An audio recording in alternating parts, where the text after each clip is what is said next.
Now, if you'll recall, there are two places where behaviors can go in the score. They can go in the behavior channel, as our last behavior did, or they can be attached to a sprite. The behavior we created in the previous section was a frame behavior, but we can also create sprite behaviors with the behavior inspector. Let's make a behavior that causes our interactive animation to pause for a second when we click a button. First, we need to move our playback head to where we want our button to go. Then we open our tool palette and we draw a button on our stage. I drag in there, and let's just call it wait a second. Okay. Let's move it a little bit out of the way so it's here. Okay. We select the button in our score, so let's get our score back to the 4. Okay. Select our button in the score, and then we click on the Behavior Inspector button at the top of the score window, because we're going to attach a behavior, a new behavior that we're going to create to this particular sprite. So we click on Behavior Inspector. Of course, our Behavior Inspector is currently empty. We haven't attached anything to it. If we close this tool palette, we don't need that anymore. Our Behavior Inspector is currently empty. Okay. We're going to create a new behavior by clicking on the plus button and choosing a new behavior. This behavior is going to cause it to stop for a sec. Let's call this behavior, I don't know, wait second. Yes, good enough. Okay, so we're going to call it wait second. Say okay, just a name we're giving it. Now we select that behavior that we've just created. We're going to add some handlers to it.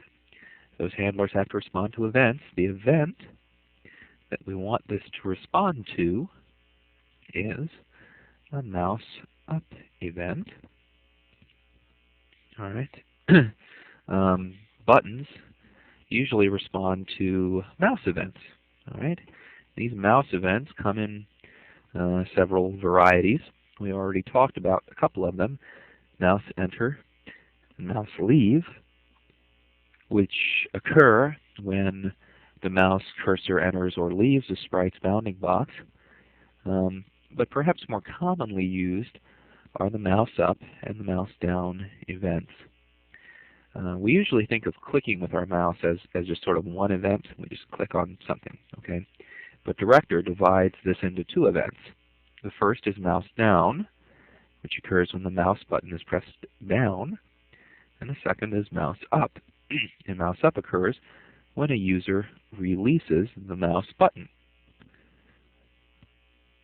This is an important distinction, as we can illustrate with an example. Have you ever started clicking on something in a program, but then changed your mind after you'd already pressed down the mouse button over the object or whatever it was?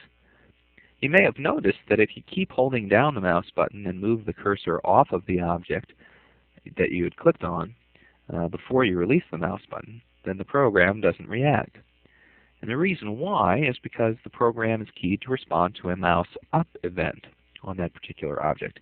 So just pressing down on the thing didn't really cause anything to happen. It wasn't until you lifted up the mouse button that the event, the action was triggered, and it was triggered by a mouse up event. So, so if we have, so what we want to do, we want Director to cause this animation in this particular instance. Okay, this is what we're doing.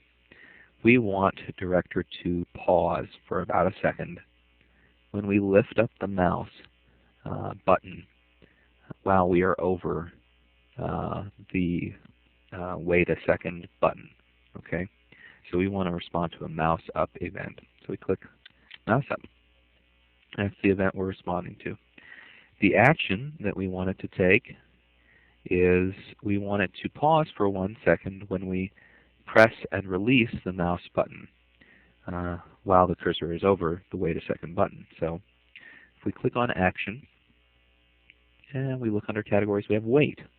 Okay, we want it to wait for a particular time.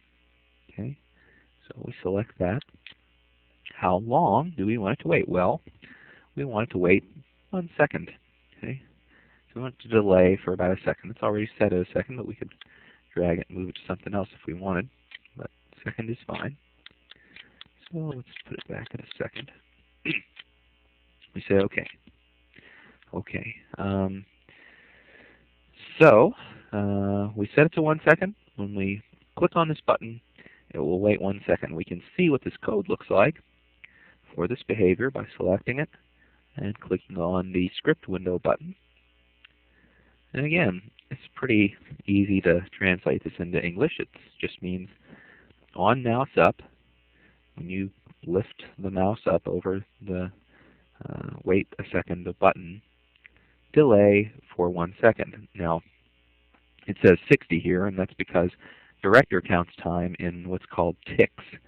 And 60 ticks equals 1 second. So basically it's saying delay for 1 second, even though it's really 60 ticks. Okay.